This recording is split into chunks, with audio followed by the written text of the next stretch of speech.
Thus, by their leader's care, each martial band moves into ranks and stretches o'er the land. With shouts, the Trojans, rushing from afar, proclaim their motions and provoke the war. So, when inclement winters vex the plain with piercing frosts or thick descending rain, to warmer seas the cranes embodied fly, with noise and order, through the midway sky. To pygmy nations wounds and death they bring, and all the war descends upon the wing. But silent, breathing rage, resolved and skilled, by mutual aids to fix a doubtful field, swift march the Greeks. The rapid dust around, darkening, arises from the labored ground. Thus, from his flaggy wings, when notice sheds a night of vapors round the mountain heads, swift gliding mists the dusky fields invade, to thieves more grateful than the midnight shade. While scarce the swains their feeding flocks survey, lost and confused amidst the thickened day. So, wrapped in gathering dust, the Grecian train, a moving cloud, swept on and hid the plain. Now, front to front, the hostile armies stand, eager of fight, and only wait command. When, to the van, before the sons of fame, whom Troy sent forth, the beauteous Paris came. In form, a god, the panther's speckled hide flowed o'er his armor with an easy pride. His bended bow across his shoulders flung, his sword beside him negligently hung. 2 pointed spears he shook with gallant grace, and dared the bravest of the Grecian race. As thus, with glorious air and proud disdain, he boldly stalked, the foremost on the plain, him Menelaus, loved of Mars, espies, with heart elated, and with joyful eyes. So joys a lion, if the branching deer or mountain goat, his bulky prize, appear. In vain the youths oppose, the mastiffs bay, the lordly savage rends the panting prey. Thus, fond of vengeance, with a furious bound, in clanging arms he leaps upon the ground from his high chariot. Him, approaching near, the beauty's champion views with marks of fear. Smit with a conscious sense, retires behind, and shuns the fate he well deserved to find. As when some shepherd from the rustling trees shot forth to view a scaly serpent sees. Trembling and pale, he starts with wild affright, and, all confused, precipitates his flight. So from the king the shining warrior flies, and plunged amidst the thickets Trojans lies. As godlike Hector sees the prince retreat, he thus upbraids him with a generous heat. Unhappy Paris, but to women brave, so fairly formed, and only to deceive. Oh, hadst thou died when first thou saw'st the light, or died at least before thy nuptial rite, a better fate than vainly thus to boast, and fly the scandal of thy Trojan host. Gods! How the scornful Greeks exult to see their fears of danger undeceived in thee. Thy figure promised with a martial air, but ill thy soul supplies a form so fair. In former days, in all thy gallant pride, when thy tall ships triumphant stemmed the tide, when Greece beheld thy painted canvas flow, and crowds stood wondering at the passing show, say, was it thus, with such a baffled mien, you met the approaches of the Spartan queen, thus from her realm conveyed the beauteous prize, and both her warlike lords outshined in Helen's eyes? This deed thy foes' delight, thy own disgrace, thy father's grief, and ruin of thy race. This deed recalls thee to the proffered fight, or hast thou injured whom thou darest not right? Soon to thy cost the field would make thee know thou keepest the consort of a braver foe. Thy graceful form instilling soft desire, thy curling tresses, and thy silver lyre, beauty and youth, in vain to these you trust, when youth and beauty shall be laid in the dust. Troy yet may wake, and one avenging blow crush the dire author of his country's woe. His silence here, with blushes, Paris breaks. 'Tis just, my brother, what your anger speaks, But who like thee can boast a soul sedate, so firmly proof to all the shocks of fate?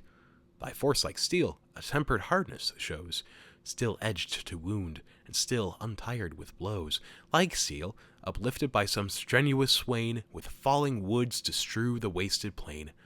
Thy gifts I praise, nor thou despise the charms with which a lover golden Venus arms. Soft moving speech and pleasing outward show, no wish can gain them, but the gods bestow. Yet wouldst thou have the proffered combat stand, the Greeks and Trojans seat on either hand, then let a midway space our hosts divide, and on that stage of war the cause be tried. By Paris there the Spartan king be fought, for beauteous Helen and the wealth she brought. And who his rival can in arms subdue, his be the fair, and his the treasure too. Thus with a lasting league your toils may cease, and Troy possess her fertile fields in peace. Thus may the Greeks review their native shore, much famed for generous steeds, for beauty more. He said. The challenge Hector heard with joy, then with his spear restrained the youth of Troy, held by the midst athwart, and near the foe advanced with steps majestically slow, while round his dauntless head the Grecians pour their stones and arrows in a mingled shower. Then thus the monarch, great Atrides, cries, "Forbear, ye warriors, lay the darts aside. A parley Hector asks, a message bears. We know him by the various plume he wears." Awed by his high command, the Greeks attend, the tumult silence, and the fight suspend. While from the center Hector rolls his eyes on either host, and thus to both applies. "Hear, all ye Trojan, all ye Grecian bands, what Paris, author of the war, demands. Your shining swords within the sheath restrain, and pitch your lances in the yielding plain. Here, in the midst, in either army's sight, he dares the Spartan king to single fight, and wills that Helen and the ravished spoil that caused the contest shall reward the toil. Let these the brave triumphant victor grace, and differing nations part in leagues of peace." He spoke. In still suspense, on either side, each army stood. The Spartan chief replied, "Me too, ye warriors, here, whose fatal right a world engages in the toils of fight. To me the labor of the field resign. Me Paris injured, all the war be mine. Fall he that must beneath his rival's arms, and live the rest secure of future harms. 2 lambs, devoted by your country's right, to earth a sable, to the sun a white. Prepare, ye Trojans, while the 3rd we bring, select to Jove, the inviolable king. Let reverend Priam in the truce engage, and add the sanction of considerate age. His sons are faithless, headlong in debate, and youth itself an empty, wavering state. Cool age advances, venerably wise, turns on all hands its deep discerning eyes. Sees what befell, and what may yet befall, concludes from both, and best provides for all. The nations hear, with rising hopes possessed, and peaceful prospects dawn in every breast. Within the lines they drew their steeds around, and from their chariots issued on the ground. Next all, unbuckling the rich mail they wore, laid their bright arms along the sable shore. On either side the meeting hosts are seen, with lances fixed, and close the space between. 2 heralds now, dispatched to Troy, invite the Phrygian monarch to the peaceful rite. Talthybius hastens to the fleet, to bring the lamb for Jove, the inviolable king. Meantime, to beauteous Helen, from the skies, the various goddess of the rainbow flies. Like fair Laodice, in form and face, the loveliest nymph of Priam's royal race. Her, in the palace, at her loom she found, the golden web her own sad story crowned. The Trojan wars she weaved, herself the prize, and the dire triumphs of her fatal eyes. To whom the goddess of the painted bow, "Approach, and view the wondrous scene below. Each hardy Greek and valiant Trojan knight, so dreadful late and furious for the fight, now rest their spears, or lean upon their shields. Ceased is the war, and silent all the fields. Paris alone and Sparta's king advance, in single fight to toss the beamy lance. Each met in arms the fate of combat tries, thy love the motive, and thy charms the prize. This said, the many-colored maid inspires her husband's love, and wakes her former fires. Her country, parents, all at once were dear, rush to her thought, and force a tender tear. O'er her fair face a snowy veil she threw, and, softly sighing, from the loom withdrew. Her handmaids, Clymene and Aethra, wait her silent footsteps to the Scaean gate. There sat the seniors of the Trojan race, old Priam's chiefs, and most in Priam's grace. The king, the first, Thymoetes at his side, Lampus and Clytius, long in council tried, Panthus and Hicetaon, once the strong, and next the wisest of the reverend throng, Antenor, grave, and sage Eucagilian, leaned on the walls and basked before the sun. Chiefs who no more in bloody fights engage, but, wise through time, and narrative with age, in summer days like grasshoppers rejoice, a bloodless race, that send a feeble voice. These, when the Spartan queen approached the tower, in secret owned resistless beauty's power. They cried, "No wonder, such celestial charms for 9 long years have set the world in arms. What winning graces, what majestic mien! She moves a goddess, and she looks a queen. Yet hence, O heaven, convey that fatal face, and from destruction save the Trojan race." The good old Priam welcomed her, and cried, "Approach, my child, and grace thy father's side. See on the plain thy Grecian spouse appears, the friends and kindred of thy former years. No crime of thine our present sufferings draws, not thou, but heaven's disposing will, the cause. The gods these armies and this force employ, the hostile gods conspire the fate of Troy. But lift thine eyes, and say, what Greek is he, far as from hence these aged orbs can see, around whose brow such martial graces shine, so tall, so awful, and almost divine? Though some of larger stature tread the green, none match his grandeur and exalted mien. He seems a monarch, and his country's pride." Thus ceased the king, and thus the fair replied, "Before thy presence, father, I appear with conscious shame and reverential fear. Ah, had I died ere to these walls I fled, false to my country and my nuptial bed, my brothers, friends, and daughter left behind, false to them all, to Paris only kind. For this I mourn, till grief or dire disease shall waste the form whose crime it was to please. The king of kings, Atrides, you survey, great in the war, and great in arts of sway. My brother once, before my days of shame, and oh, that still he bore a brother's name." With wonder Priam viewed the godlike man, extolled the happy prince, and thus began, "O blessed Atrides, born to prosperous fate, successful monarch of a mighty state!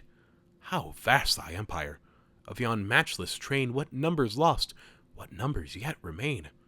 In Phrygia once were gallant armies known, in ancient time, when Otreus filled the throne, when godlike Micton led their troops of horse, and I, to join them, raised the Trojan force. Against the manlike Amazons we stood, and Sangar's stream ran purple with their blood. But far inferior those in martial grace and strength of numbers to this Grecian race." This said, once more he viewed the warrior train. "What's he whose arms lie scattered on the plain? Broad is his breast, his shoulders larger spread, though great Atrides overtops his head. Nor yet appear his care and conduct small. From rank to rank he moves, and orders all. The stately ram thus measures o'er the ground, and, master of the flocks, surveys them round." Then Helen thus, "Whom your discerning eyes have singled out is Ithacus the wise. A barren island boasts his glorious birth, his fame for wisdom fills the spacious earth." Antenor took the word, and thus began, "Myself, O king, have seen that wondrous man, when, trusting Jove and hospitable laws, to Troy he came, to plead the Grecian cause. Great Menelaus urged the same request. My house was honored with each royal guest. I knew their persons, and admired their parts, both brave in arms, and both appointed in arts. Erect, The Spartan most engaged our view. Ulysses seated greater reverence drew. When Atreus' son harangued the listening train, just was his sense, and his expression plain. His words succinct, yet full, without a fault. He spoke no more than just the thing he ought. But when Ulysses rose, in thought profound, his modest eyes he fixed upon the ground. As one unskilled or dumb he seemed to stand, nor raised his head, nor stretched his sceptred hand. But when he speaks, what elocution flows! Soft as the fleeces of descending snows, the copious accents fall, with easy art. Melting they fall, and sink into the heart. Wondering we hear, and, fixed in deep surprise, our ears refute the censure of our eyes.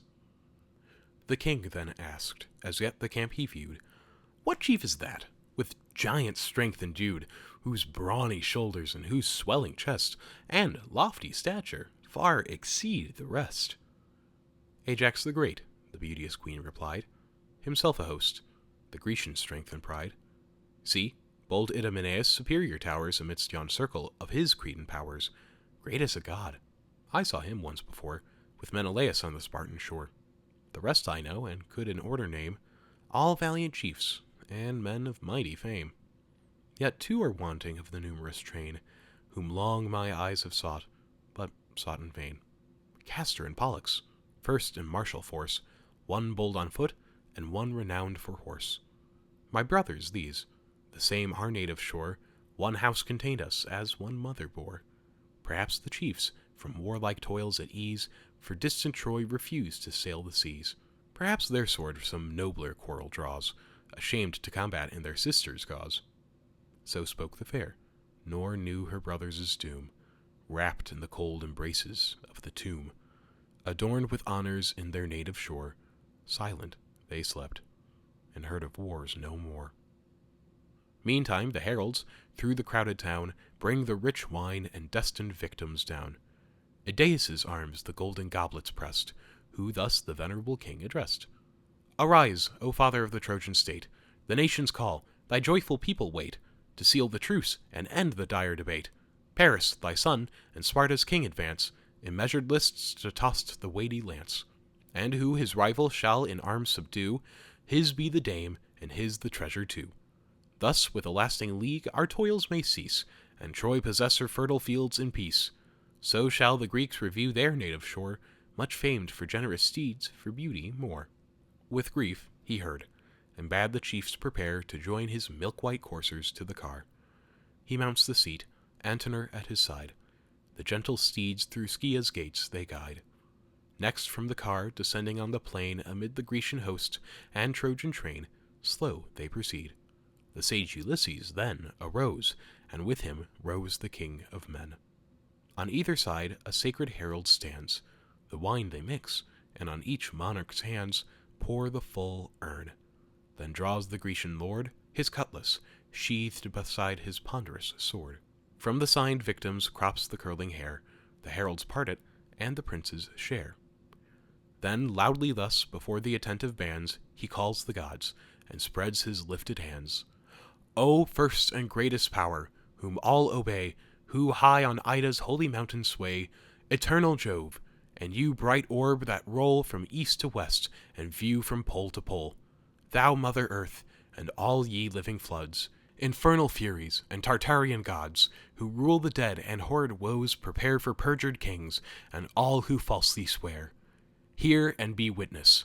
If, by Paris slain, great Menelaus press the fatal plain, the dame and treasures let the Trojan keep, and Greece returning plough the watery deep. If by my brother's lance the Trojan bleed, be his the wealth and beauteous dame decreed. The appointed fine let Iliad justly pay, and age to age record the signal day. This if the Phrygians shall refuse to yield, arms must revenge, and Mars decide the field."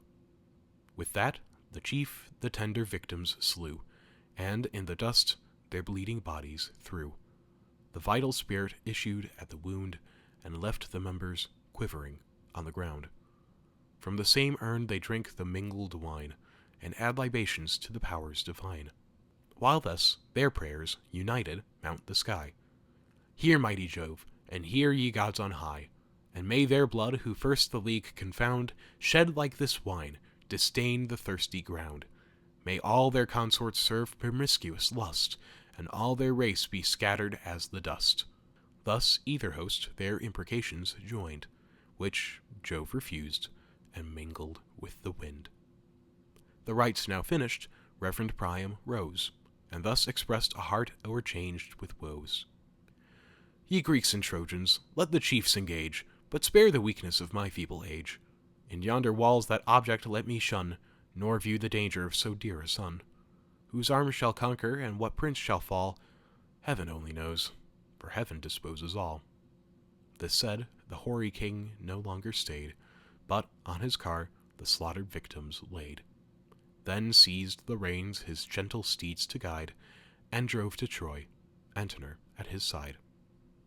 Bold Hector and Ulysses now dispose the lists of combat, and the ground enclose. Next to decide by sacred lots prepare, who first shall lance his pointed spear in air. The people pray with elevated hands, and words like these are heard through all the bands. Immortal Jove, high heaven's superior lord, on lofty Ida's holy mount adored, whoe'er involved us in this dire debate, O give that author of the war to fate and shades eternal.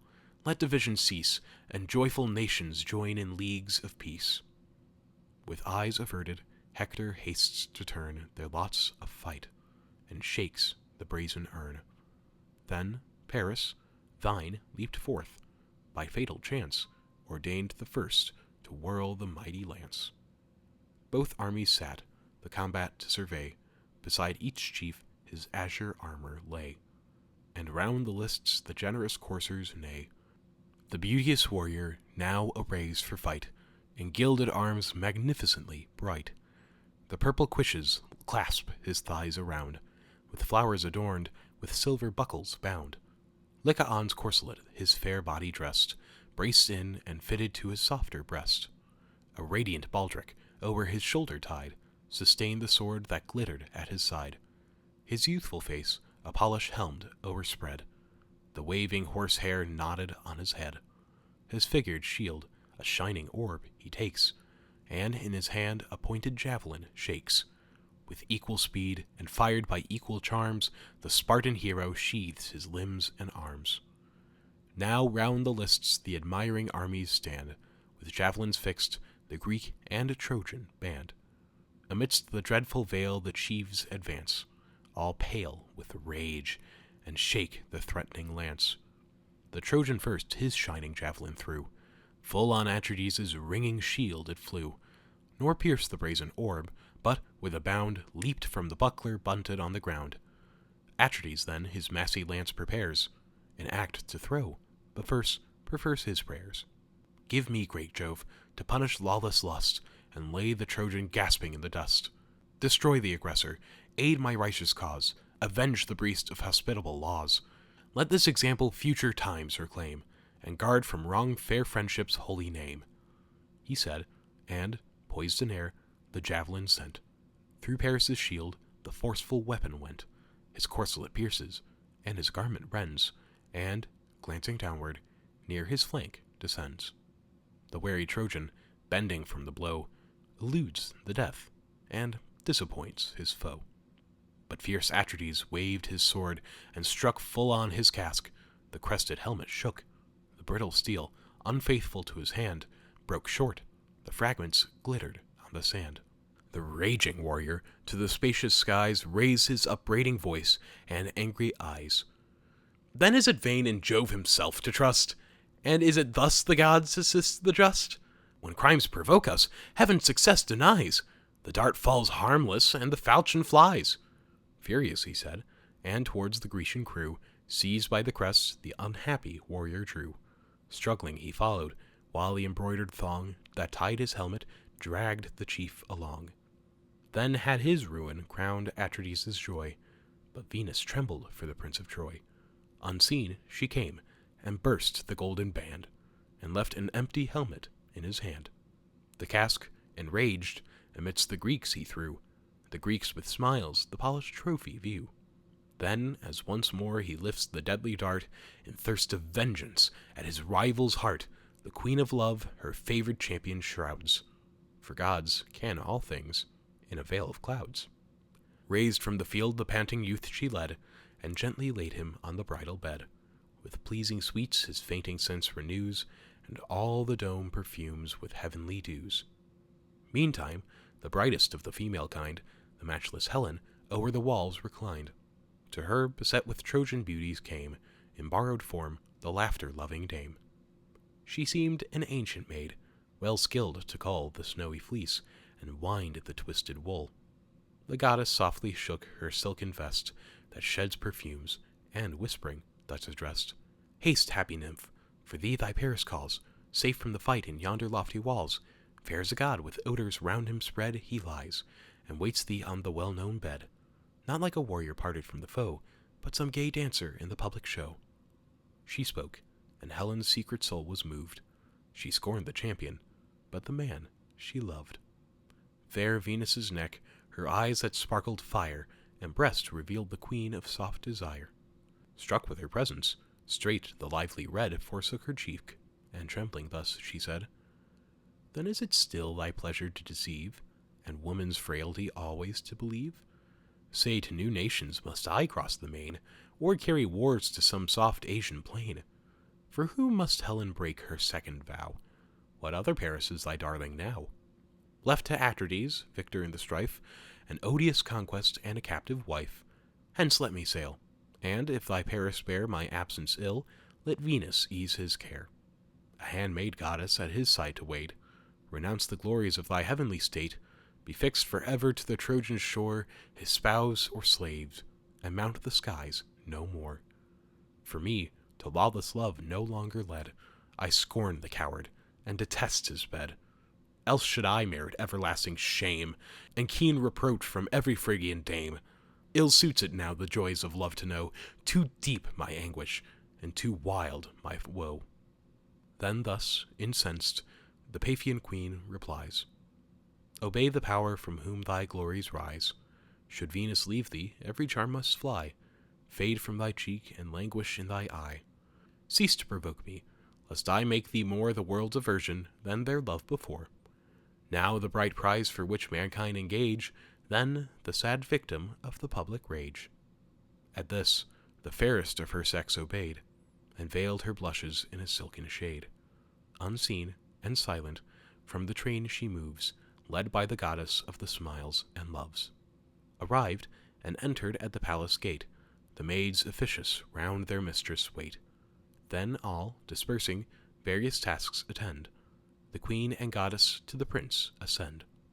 Full in her Paris' sight, the Queen of Love had placed the beauteous progeny of Jove, where, as he viewed her charms, she turned away her glowing eyes, and thus began to say, "Is this the chief who, lost his sense of shame, late fled the field, and yet survives his fame? Oh, hadst thou died beneath the righteous sword of that brave man, whom once I called my lord! The boaster Paris oft desired the day with Sparta's king to meet in single fray. Go now, once more thy rival's rage excite, provoke Atrides, and renew the fight. Yet Helen bids thee stay, lest thou unskilled shouldst fall an easy conquest on the field." The prince replies, "Ah, cease, divinely fair, nor add reproaches to the wounds I bear. This day the foe prevailed by Pallas's power. We yet may vanquish in a happier hour. There want not gods to favor us above, but let the business of our life be love. These softer moments let delights employ, and kind embraces snatch the hasty joy. Not thus I loved thee, when from Sparta's shore my forced, my willing heavenly prize I bore, when first entrance in Cranae's isle I lay, mixed with thy soul, and all dissolved away." Thus having spoke, the enamored Phrygian boy rushed to the bed, impatient for the joy. Him Helen followed, slow with bashful charms, and clasped the blooming hero in her arms. While these to love's delicious rapture yield, the stern Atrides rages round the field. So some fell lion whom the woods obey roars through the desert and demands his prey. Paris he seeks, impatient to destroy, but seeks in vain along the troops of Troy. Even those had yielded to a foe so brave the recreant warrior, hateful as the grave. Then speaking thus, the King of Kings arose. Ye Trojans, Dardans, all our generous foes, hear and attest. From heaven with conquest crowned, our brothers' arms the just success have found. But therefore now the Spartan wealth restored, let Argive Helen own her lawful lord.